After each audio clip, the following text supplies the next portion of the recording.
What's up, guys? So we started a series at the beginning of April called Plot Twist.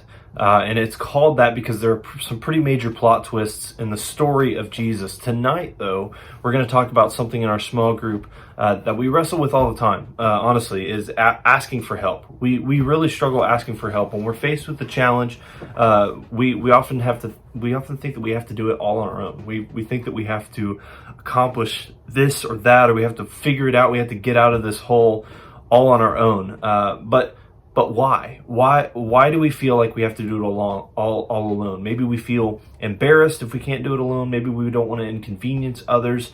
Maybe we just don't trust that anyone would really help us. But life is not all rainbows and unicorns. When life is hard or gives us a plot twist, gives us something that's hard to walk through, where can we find hope?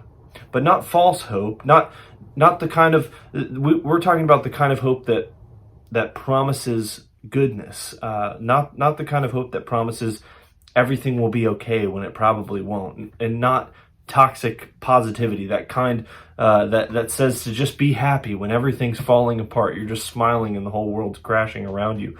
We need the kind of hope that acknowledges that our pain is real, and then it helps us see that we're not alone and there's something worth fighting for. So Easter Sunday is a big day. It's the day we celebrate Jesus' victory over sin and death, and it's the day of joy and celebration. It's the day that all Christianity is based on. But the good news of Easter didn't erase all the horrible things that Jesus and his friends had to endure leading up to that day, to Jesus' resurrection. It doesn't mean the death and brokenness didn't happen. So Jesus' friends had just seen their friend brutally murdered. Some of them had betrayed Jesus and each other. They'd feared for their lives. They'd gone into hiding. Jesus' friends had survived what was probably the most traumatizing experience of their lives. So when Mary, Peter, and John announced that the tomb was empty and Jesus was alive, well, can you blame them for being like, what? There's no way. That doesn't make any sense.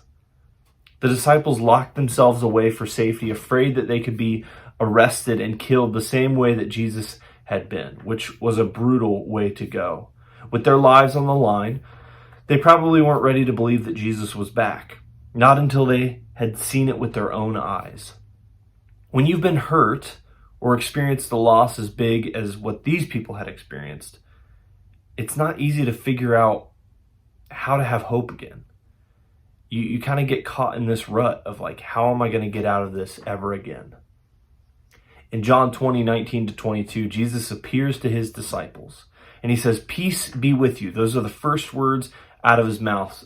And this isn't just a cool way of saying hello. It was reassurance that they could really have peace again.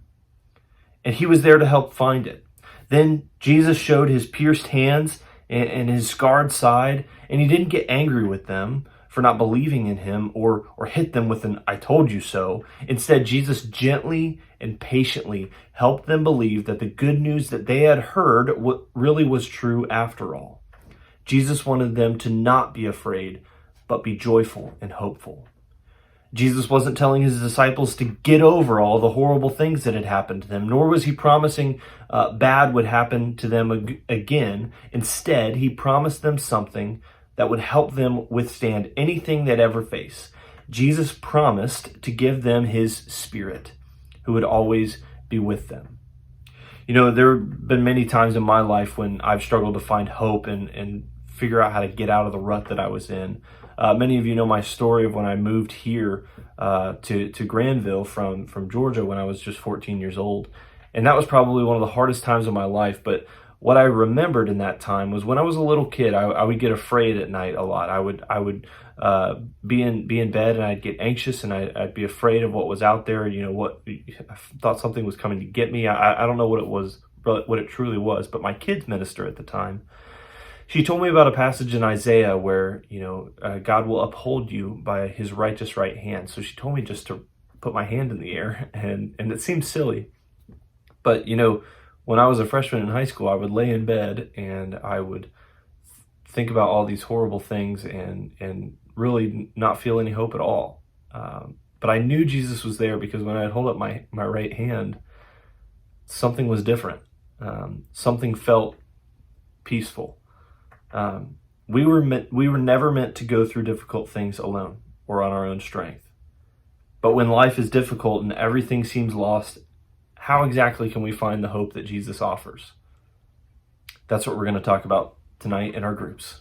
Have a good group.